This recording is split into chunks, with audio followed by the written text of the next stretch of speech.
सगळ्यांना आहेत ना व्यवस्थित. सर्वप्रथम तुमचं हार्दिक स्वागत चित्रपटाच्या टीमकडून करतो. मी अमोल भगत, या चित्रपटाचा क्रिएटिव्ह प्रोड्युसर. आपल्याबरोबर आहे पुष्कराज चिरपुटकर, जे या चित्रपटाचे प्रमुख कलाकारही आहेत. नमस्कार. आणि आमच्याबरोबर आहेत रवींद्र पाठक, कथाकार आणि निर्माते देखील. सो आपण सगळ्यांनी ट्रेलर आता बघितलात. ॲज अन ऑडियन्स ट्रेलर कसा वाटतोय हे नक्की आहे ऐकायला आवडेल. आधी सगळ्यात आधी की रेग्युलर फिल्म म्हणून जशी विचार केली होती तशी दिसतीये का वेगळी आहे काही?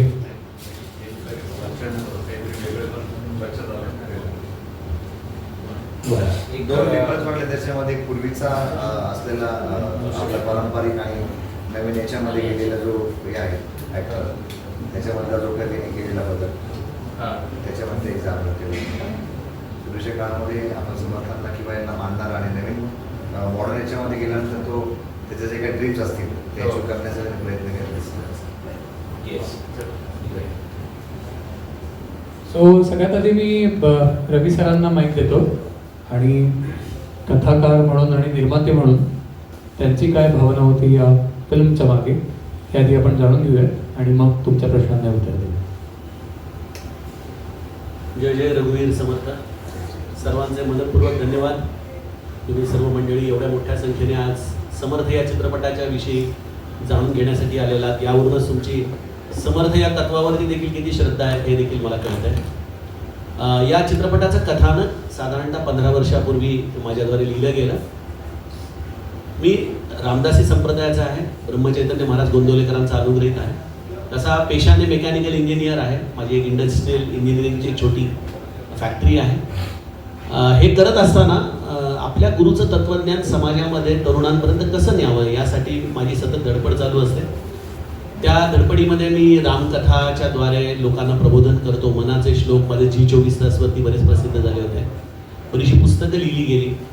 पण या सगळ्यामध्ये राहून एक खंत सारखी सतावत होती की अजूनही जो तरुण आहे त्याच्यापर्यंत आपण पोहोचू शकत नाही. त्यामुळं एक असं लक्षात आलं की तरुणांना त्यांच्या भाषेत कळेल अशा पद्धतीने आपल्याला हे सांगणं गरजेचं आहे. आणि का सांगणं गरजेचं आहे हे सगळं आता आपल्याला गेल्या महिन्यामध्ये दिसलं की प्रत्येक तरुण हा स्ट्रेसमध्ये आहे. त्याला एक व्यक्त करायला प्लॅटफॉर्म हवा आहे. व्यक्त करण्यामध्ये चूकही काही नाही आहे, ते केलंच पाहिजे. जे राईट आहे, ज्याच्याबद्दल आपला राईट असताना आपण जर गप्प बसलो तर हे देखील चुकीचं आहे. पण हे करत असताना कुठेतरी एक्सप्रेस होताना आपण आपली भाषा, आपलं वर्तन याविषयी देखील थोडासा विचार करणं प्रत्येकाने गरजेचं आहे. त्यामुळं तरुणांना हा परमार्थ सांगणं अत्यावश्यक आहे हे आज समाजामध्ये दिसतंय. पण तरुण हा केवळ डिग्री क्वालिफिकेशनच्या मागं धावतोय. पण डिग्री आणि क्वालिफिकेशनच्या मागं धावून मनुष्य हा सुसंस्कृत होऊ शकत नाही. तो केवळ सुविद्य होऊ शकतो, डिग्री होल्डर होऊ शकतो, पण त्याच्यामध्ये नीती मूल्य या गोष्टींना तो नीट आचरण करू शकत नाही. बरं, ते नाही केलं आचरण तर काय होईल? जेव्हा त्याच्या आयुष्यामध्ये प्रॉब्लेम येतात, आणि प्रॉब्लेम येणारच, कारण की कोणाचा कर्व हा सतत काही वरती राहत नाही चालत. जेव्हा त्याला काही संकट येतात, प्रॉब्लेम येतात, तेव्हा आपण बघतो की मोस्टली सगळे तरुण मागं हटतात, बॅकआउट होतात, व्यसनाधीन होतात किंवा गिवअप करतात. या चारही गोष्टी चुकीच्या आहेत. समर्थांसारखे संत हेच आपल्याला खऱ्या अर्थाने व्हॅल्यू बेस्ड एज्युकेटेड करू शकतात. त्यांचा दासबोध, त्यांचे मनाचे श्लोक, त्यांचा आत्माराम हा या चित्रपटामध्ये आपण एका कौटुंबिक संघर्षातून मांडलाय. असा एक तरुण जो या सगळ्या विचारांना सतत संघर्ष करतोय, पण त्याला असं नाही की ते विचार आवडत नाहीत, पटत नाहीत. त्याचं एकच म्हणणं आहे की बाबांनी माझ्यापेक्षा समर्थांना जास्त महत्त्व दिलं आयुष्यात. तो चित्रपटाचा ट्रेलर तुम्ही बघितला असेल तर तो मनातली खंत व्यक्त करतो की बाबा तर माझ्यापेक्षा तुमच्याशीच जास्त बोलत असतात. तर ही जी एक स्पेस आहे बाप लेकामधली, जी बऱ्याचदा आजच्या घरामध्ये आपल्याला जाणवते की संवाद खुंटले आहेत. मोबाईलमुळं घराघरांमध्ये सगळेजण इतके व्यस्त झालेत की एकमेकांशी मनापासून मनमोकळं बोलणंच होत नाही लोकांचं.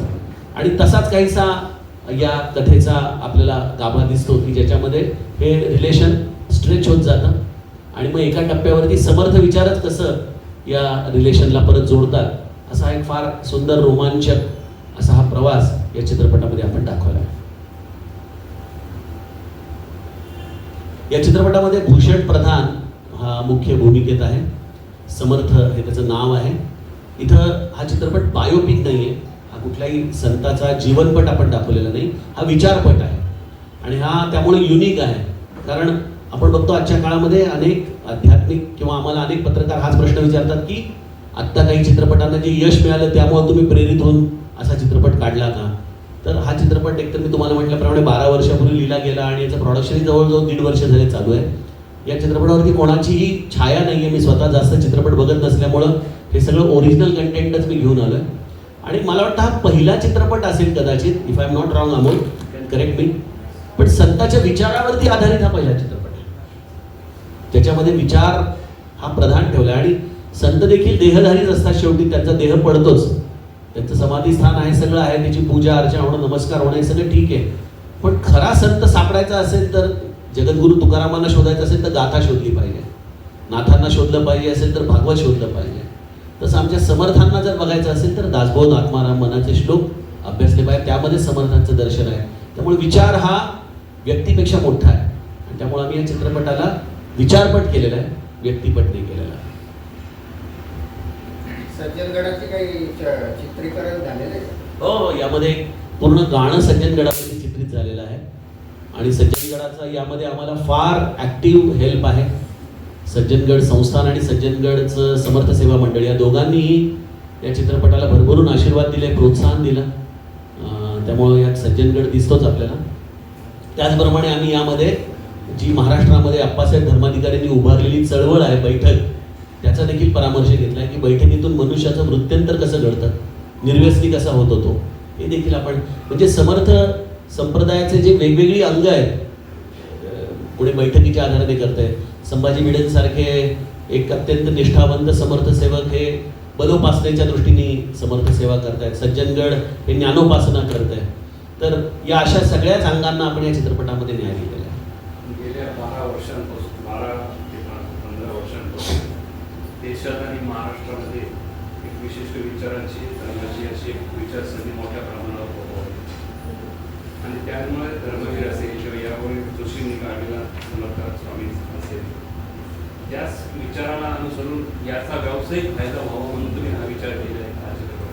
नाही म्हणजे व्यावसायिक तुला बोलायचं व्यावसायिक दृष्टिकोनातून विचार केला तर मला कल्पना नाही याचा फायदा होईल का तोटा होईल. कारण आपण हेही बघतो की अनेक याच पठडीमधले चित्रपट पडलेले देखील आहेत.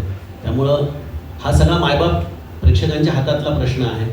प्रश्न असा आहे की या चित्रपटाच्या निर्मितीच्या मागचा ऑब्जेक्टिव्ह किंवा व्हिजन मला एकदम क्लिअर होती, त्यावेळेलाही होती 12 वर्षापूर्वी, आजही क्लिअर आहे चित्रपट पूर्ण झाल्यानंतर. हा चित्रपट मला माझ्या गुरुचं तत्वज्ञानाचा प्रचार प्रसार करण्यासाठी करायचा होता. मग तो प्रचार प्रसार करण्यासाठी माध्यम आपण चित्रपट निवडलं, कारण ते आज समाजामध्ये बहुश्रुत आहे आणि यातून जास्तीत जास्त मुलांपर्यंत ते जावं.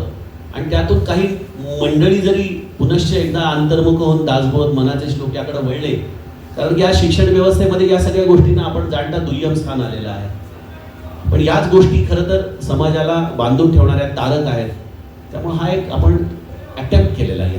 हिची जी विचार प्रणाली आहे तिची हा चित्रपट सुसंगत ठरेल. हो, 100%. यामध्ये आपण दोन्ही व्यक्तिरेखा मांडलेल्या आहेत. एक जेनझी म्हणता येणार नाही, पण एक कॉर्पोरेट कल्चरमधला माणूस की जो खूप ॲम्बिशियस आहे. त्याला म्हणजे आपण बघतो समाजामध्ये अशीच लोकं असतात की ज्यांना आपला पैसा, आपलं करिअर, आपलं स्टेटस ह्याच्यासाठीच त्यांना खपायला आवडतं.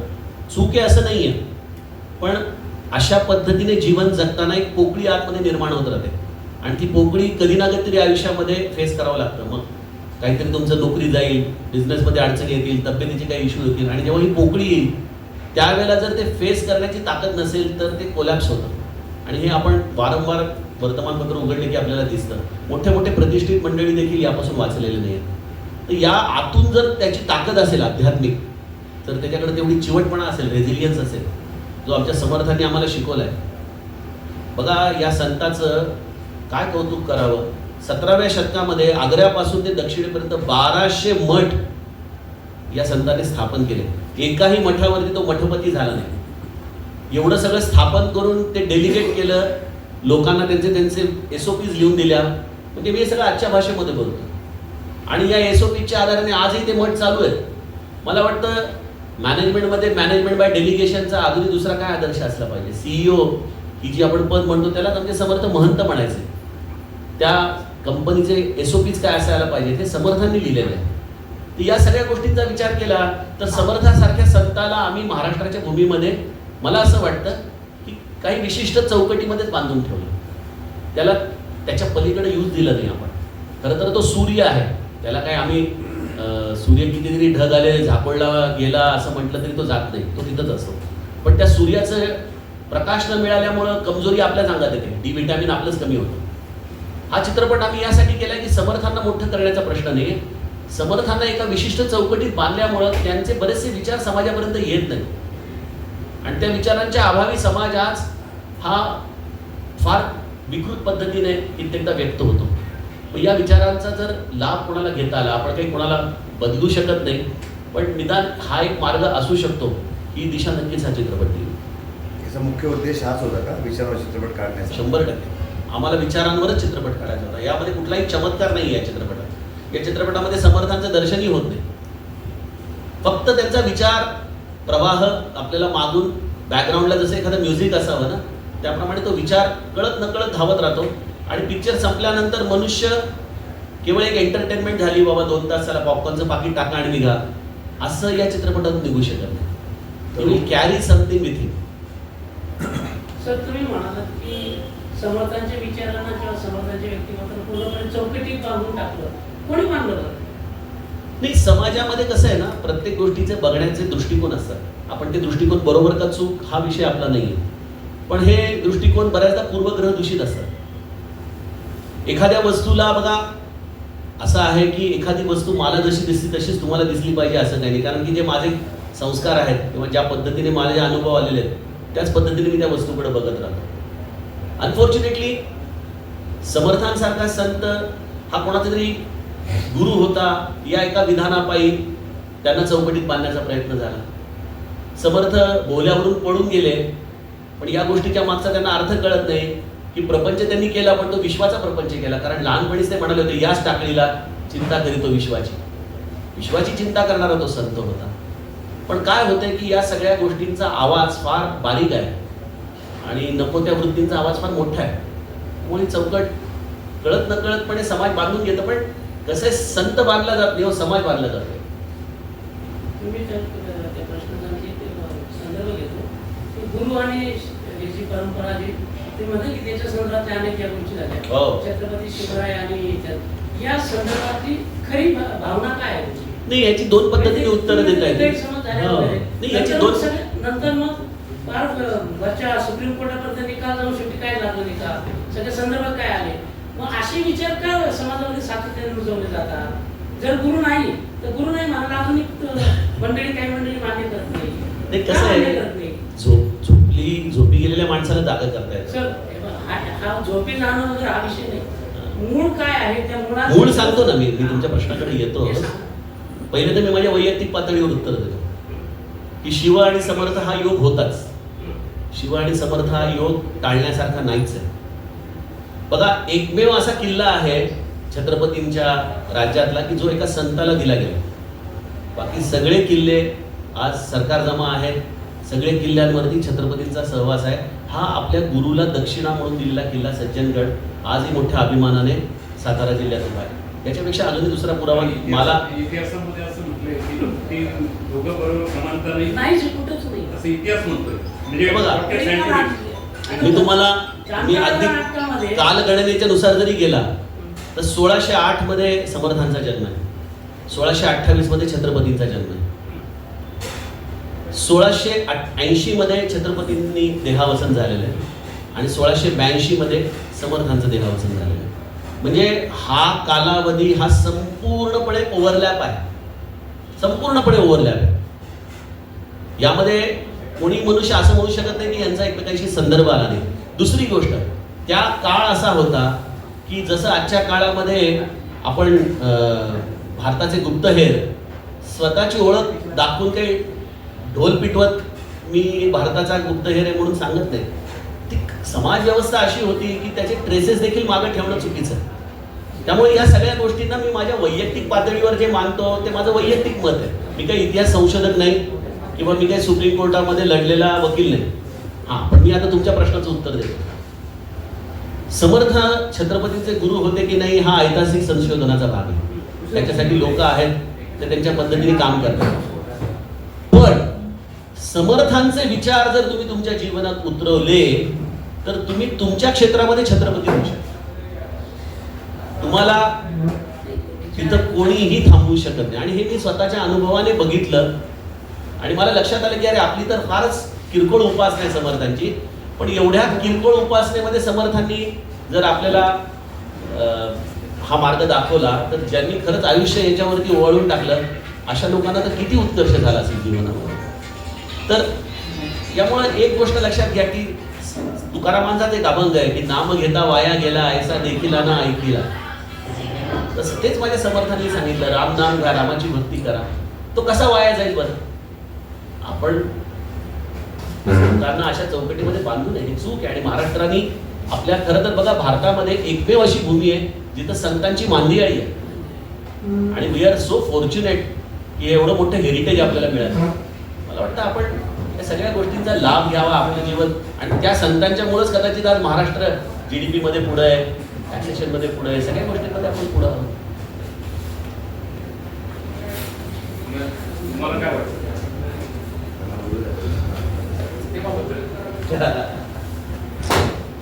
मला हाच प्रश्न आहे की दोन व्यक्ती ज्या अत्यंत महान आहेत त्यांचा काय संबंध आहे हे प्रूव्ह करत राहायचंय का त्यांनी केलेलं काम जे आहे त्यांच्या लेवलवर ते आचरणात आणणं महत्वाचं आहे. ह्याच्या म्हणजे कुठल्या गोष्टीवर आपण भर द्यायचा, तर मला असं वाटतं की दुसऱ्या गोष्टीवर दिलं पाहिजे असं म्हणणं.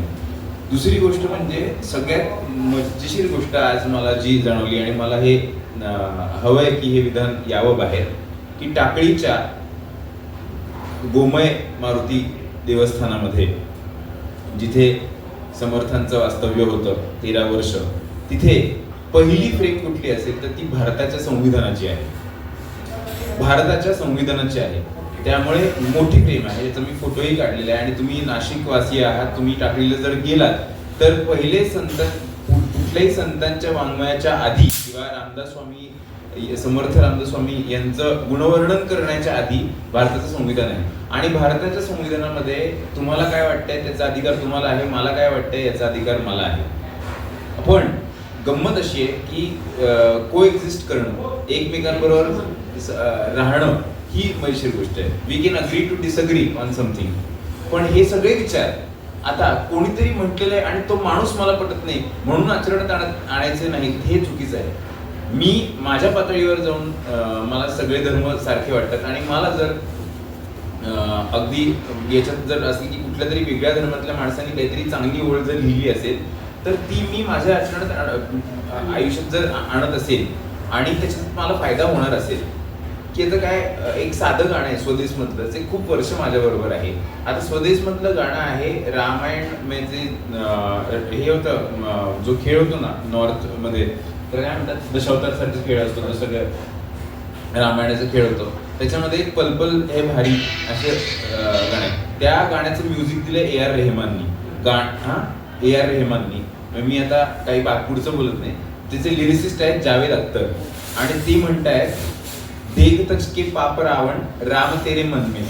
राम कुठे आहे तर तू जर पाप करणं सोडून दिलं, तुझ्या डोक्यात जे काही गोष्टी आहेत त्या जर सोडून दिल्या, तर जर दुसरी माणसं ते घेत आहेत तर आपण कुठे आपण हा कुठला वाद घालत बसलोय की हे आता महत्वाचं आहे की नाही ते प्रूव्ह केलं जातं. म्हणजे या सगळ्यामध्ये काय होतंय, पॉलिटिक्सनी या सगळ्या गोष्टींना आपल्या दोघांमध्ये फूट पाडलेली आहे आणि ज्याच्यामुळे आपल्या दोघांचाही फायदा होत नाहीये. आता या चित्रपटाच्या निमित्ताने मला या सगळ्या गोष्टींचा अभ्यास करता आला, मला हे वाङ्मय वाचता आलं. याच्यातले काय मुद्दे आपल्याला पडतात काय नाही पडत हे नंतरची गोष्ट आहे, पण काय लिहिलंय, काय म्हणणं आहे. समर्थ रामदास स्वामींनी 1700व्या शतकामध्ये लिहिलेले विचार आजही कसे उपयोगी आपल्याला पडू शकतात. म्हणजे आज तुम्ही सगळ्यांनी जेनझीन्स कडनं ऐकलं असेल किंवा आपल्या आयुष्यामध्ये किंवा आपण ज्या वयाचे आहोत, आपण सगळे ज्या पिढीचे आहोत त्याच्यामध्ये आपण ऐकलं असेल की हे मूव्ह ऑन करणं खूप अवघड असतं. मूव्ह ऑन खूप शब्द ऐकला असेल ना, मूव ऑन नाही होते, मूव ऑन नाही होते, आपण अडकून राहिले, मग एखाद्या माणसामध्ये अडकून राहिले, आपण एका देहामध्ये अडकून राहिले वगैरे. आणि समर्थांनी तेव्हा लिहून ठेवले, मरे त्याचा तुझ्या शोक आहे, अकस्मात तोही पुढे जात आहे. पुढे जात तर तो टाइम विल हील एव्हरीथिंग. हे बिलीफ, हे श्रद्धे जर आपलं नसेल तर हे विचार घेणारं हे पात्र विश्वंभर मी या चित्रपटात साकारतोय. हे विचार मला पटतात. मी त्या वादामध्ये अडकत बसत नाही की म्हणजे माझं पात्र या वादामध्ये अडकत बसत नाही की कोण कोण काय होतं, कशाचं काय. त्याचं काम करणारे वेगळे लोक आहेत. मुद्दा आमचा अगदी क्लिअर होता की विचार पोचवावे, आणि हे विचार सगळ्यांना म्हणजे हिच्या वयापासून अगदी लहान वयापासून ते अगदी मोठ्या माणसापर्यंत कसे लागू पडतात हे पोचवणं गरजेचं होतं. ज्यामुळे मला या चित्रपटाचा भाग व्हावा हे खूप आतून वाटलं. दुसरी गोष्ट, मी जे पात्र साकारतोय विश्वंभर नावाचं, आता ट्रेलरमध्ये तुम्हाला ते दिसलं असेल, तर एक लहान मुलावर तो त्याचे संस्कार करण्याचा प्रयत्न करतोय, समर्थ विचार देण्याचा प्रयत्न करतोय. आणि मग पुढे आमच्या चित्रपटाचा नायक जो आहे भूषण प्रधान, तो त्याच्या पद्धतीने त्याला जे कळले ते तो घेतो आणि तो त्याच्या पद्धतीने लिहितो आणि आयुष्य जगतो. आणि काय घडतं त्याच्या आयुष्यामध्ये याच्याबद्दलची ही कथा आहे. तर ही बाप मुलाची कथा आहे, ही मित्र असण्याची कथा आहे, हे नवरा बायकोच्या नात्यामधली कथा आहे. आणि ह्याला समर्थ विचारांची जोड देऊन आपलं आयुष्य समृद्ध कसं करता येईल याच्याबद्दलची ही कथा आहे. तुम्ही जी भूमिका केली आता याच्यामध्ये सर्वात मोठं आव्हान काय होतं तुम्हाला? आव्हान मी हे मागून घेतलेलं आव्हान आहे. तर म्हणजे मी मगाशी म्हणत होते की विश्वंभर ही जी भूमिका आहे त्याचं आणि माझं द्वंद्व त्या याच्यात सारखं होतं. म्हणजे काय होतं की विश्वंभर या कॅरेक्टरला पण छान पगाराची नोकरी आहे, त्याचं लग्न झालंय, संसार छान चालू आहे, तरी सुद्धा शांतता नाही हो, समाधान नाही. हे जे म्हणतो ना आपण, रात्रीची झोप लागत नाही, चांगलं वाटत नाही. काही लोक व्यसनाच्या अधीन जातात, काही सायकेट्रिस्टकडे जातात, सगळ्या गोष्टी. पण तेच की काय काय होतं. आणि मग त्याला लक्षात येतं की अरे आपल्याला समर्थ विचार, आपण बैठकीला जातोय, समर्थ विचार आपल्याला आहेत आपल्याकडे, तर मग याच्यावरती आपण का फोकस करत नाहीये, आपण ह्याच्यातनं का काही घेऊ शकत नाहीये. आणि फक्त घेऊ शकत नाहीये हा फक्त आपल्या पुरतं ठेवायला नको, तर हा विचार द्यायला पाहिजे लोकांना. जे आज रवींद्र सर करतायत की त्यांना अगदी शक्य आहे, ते अत्यंत मोठे इंडस्ट्रियलिस्ट आहेत, त्यांना काहीच गरज नाही इथे येऊन आता फणफणते तापात इथे बसण्याची आणि हा चित्रपट निर्माण करण्याची. ते रामकथाकार आहेत, त्यांचे फॉलोअर्स हे ऍक्टर्सना लाजवतील याच्यापेक्षा जास्त आहेत. जिथे जे जातो तिथे त्यांना ओळखणारे लोक आहेत, ऍक्टर्सना कोणी ओळखत नाही. ही खरी गोष्ट आहे. ते समाजातले रिअल हिरो आहेत. या सगळ्या ह्याच्यातनं त्यांना का वाटलं तर हे विचार पोचवले पाहिजेत. या कुठलीही तेढ निर्माण करता एकत्र येणं गरजेचं आहे. आमचा जो समाज जो आहे, समर्थ परिवार हा व्यसनापासून फार दूर असतो, तर त्याचा काही संदेश आहे चित्रपटात 100% आहे. 100% या सगळ्या विचारांवर, ह्या ज्या गोष्टी आहेत ना, याच आचरणात आणण्यासाठी ज्या गोष्टी गरजेच्या आहेत ते या चित्रपटात दाखवलेलं आहे. जे तुम्ही म्हटलात ना, त्या मूलभूत गोष्टी आहेत. याच्यामध्ये आता व्यसन सोडल्याने समर्थांचं काही होणार नाहीये, म्हणजे त्यांना काहीच मिळणार नाही, याचा फायदा आपल्याला होणार आहे. इतकं साधी गोष्ट आहे. तर ती आपल्याला जर कळली आहे साध्या गोष्टीतनं, किंवा अभ्यास केला तर म्हणजे अभ्यास करायला कोणीतरी सांगतं, पण अभ्यास केल्यावर प्रगती आपली होणार आहे, म्हणजे की आपल्याला काहीतरी यश मिळणार आहे. त्याच्याबद्दल सिनेमा आहे तो. माझा एक प्रश्न होता, समर्थांचा जो काही तुम्ही अभ्यास केला विचारांचा, त्याच्यामध्ये काय विशेष अभ्यास केला का? काय स्पेशल काय वेगळा अभ्यास करावा लागला तुम्हाला? विशेष अभ्यास म्हणजे मी म्हटलं त्या वेगळं असं तुमच्या याच्यामध्ये कधीच नव्हता असा अभ्यास, तुम्हाला ॲड ऑन काय करावं लागेल? नाही, बऱ्याच गोष्टींचा अभ्यास आपण केला नाहीये हे जाणवतं. हा चित्रपट करताना आपल्याला की हा माणूस लोक पाठीत ना, हे काय 205 पैकी 200 सगळे म्हणून दाखवतो वगैरे असं म्हणणारे अनेक लोक आहेत. मी सांगू तू काय केलंस? काय आहे ना, परमार्थामध्ये एक शब्द असतो आसक्ती म्हणून. आसक्ती म्हणजे आपण आपल्या बायका मुलांमध्ये पैशामध्ये इतकी इन्व्हॉल्ड असतो की त्याच्यामध्ये थोडं जरी हल्लं तरी मनुष्य हा जागेवरून हलायला लागतो. या चित्रपटामध्ये पुष्कराजच्याकडून कळत नकळतपणे समर्थांनी एक असा अभिनय करून घेतला की where he is attached while he is detached. तो घरात आहे, तो मुलाचा आहे, बायकोचा आहे, सगळ्यांचा आहे, पण तो केवळ समर्थांचा आहे. आणि म्हणजे या चित्रपटाच्या इंटरव्ह्यूच्या आधी एक शॉट आहे जो तुम्ही चित्रपटगृहामध्ये जाऊन बघा, ज्यामध्ये खूपच भावनांचा कल्लोळ होतो, तरी देखील याची स्थितप्रज्ञता जशीच्या तशी राहते त्याही अवस्थेमध्ये. आय थिंक हा खूप मोठा मेसेज जातो चित्रपटातून की जीवनामध्ये अटॅच डिटॅच कसं राहावं. म्हणजे आमचे कीर्तनकार लोक फार छान उदाहरण देतात काय असतं अटॅच डिटॅच. तर आंब्याच्या पोईसारखं आमचं जीवन असतं, कितीही पिळलं तरी रस चिकटलेलाच आहे. आणि परमार्थ काय तर चिक्कूच्या बीसारखं आहे, उघडल्यानंतर सट दिशेने स्वच्छ बाहेर पडावं. तसं कधी ना कधीतरी हा देह पडणार आहे. तर पडताना आंब्याची कोय करून ताचा घासत मरायचं का सटकन बाहेर पडायचं.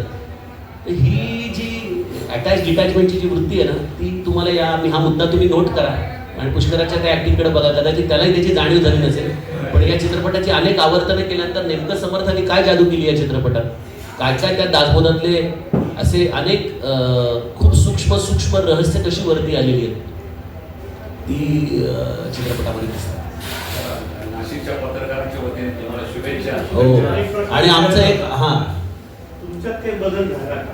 वडिलांना काही बदल झाला का? आता 100% बदल झाला आहे. म्हणजे मी हे मागून घेतलं, जेव्हा मी ही भूमिका मागून घेतली, म्हणजे जेव्हा अमोल सरांनी मला चित्रपट विचारलं की हा चित्रपट करणार का वगैरे, तेव्हा माझ्या डोक्यात असं होतं की जी भूमिका मला ऑफर केली ती माझ्या डोक्यात होतं की आता नाही म्हणायचं, कारण मला शक्य नाही आहे. इतकं वाटत होतं की आपण आता अभिनय करू शकत नाही, काहीतरी वेगळं होतं आपल्याला, तळमळ होत होती.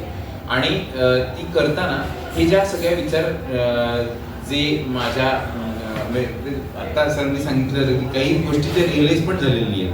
म्हणजे मी डबिंगच्या वेळी जे काही सीन्स बघत होतो तेव्हा मला लक्षातच आलं नाही की हे मी केलंय, माझ्या डोक्यातच नाही आलं. हा म्हणाला मी खूप दिवसांनी रडलो म्हणे एखाद्या चित्रपटाच्या डबिंगमध्ये. रिॲक्शन, कारण मला असं ते घेतच आलं नाही आणि मला नाही कळलं. नाही, आणि तुम्ही याला आधीच्या सिनेमात बघितलं असेल, तिघी नावाचा सिनेमा किंवा क्रांतीज्योती, त्यातली शरीर यष्टी ह्या मनुष्याची आणि आत्ताची किंवा या सिनेमातली, यातला फरकच तुम्हाला त्याची तयारी किती झाली हे लक्षात आणेल. जनरल क्रांतीज्योतीमध्ये पुष्करांचं दर्शन घ्या, कमीत कमी 20 किलो जास्त होतं. हो. आणि ते फक्त नाही तर ते विचारधारेत पण यावं, कारण या भूमिकेसाठी वयाची 30 पण हवी होती, वयाची 45 पण हवी होती आणि 60 वर्ष पण हवं होतं. सो या तिन्हीमध्ये शारीरिक, मानसिक, बौद्धिक बदल हे दिसावेत यासाठीचे कष्ट या मनुष्याने घेतले आणि ते तुम्हाला पडद्यावर दिसणार 100%. येस. आणि माणूस म्हणून बदल म्हणजे खरोखर या पद्धतीने मी इथे मंचावर बसून अशी उत्तर देऊ शकतोय, हा समर्थांनी घडवलेला बदल आहे. वैचारिक बदल काय? वैचारिक पातळीवरच मी सांगतोय की मी नेहमी भीतीच्या आड लपलोय. मी जी कॉमेडी केली आहे ती पण भीतीच्या आडून केलेली आहे. खूपच गंमतशीर गोष्ट आहे, लोकांना पटत नाही. लोकांना वाटतं की माझा स्वभावच असा आहे की मी हॅपी बोल की फन मज्जा करत असेल वगैरे असं. तर मी अत्यंत एकलकोंडा असा ज्याला म्हणतात तसा माणूस आहे, असं माणूस आहे. माझ्याकडे व्हॉट्सअप देखील नाही. आणि जर आमच्या फिल्मच्या कॉन्ट्रॅक्टमध्ये सोशल मीडियामधलं फेसबुक आणि इंस्टाग्राम काढून टाकलं तर मी तेही डिलीट करायला तयार आहे. मी फोनही बाजूला करून ठेवायला तयार आहे. मी 3-3 महिने एकटा घरी राहू शकतो स्वतःबरोबर शांत छान. मला कुठल्याही म्हणजे गरज नाही असं नाही, माणसांची गरज असते, पण मी असं पार्टी करणं किंवा मित्रांबरोबर जाणं, टाइमपास करणे किंवा हे ज्या गोष्टी आहेत ना, या माझ्याकडनं सहज होत नाही. आणि याचं कारण ते मला आनंद देणार नाही असं नाही आहे. तर याचं कारण मला सोशल अँझायटी आहे, मला सोशली ते इंटरॅक्ट करता येत नाही. पण आज मी हे सगळं बोलू शकतोय.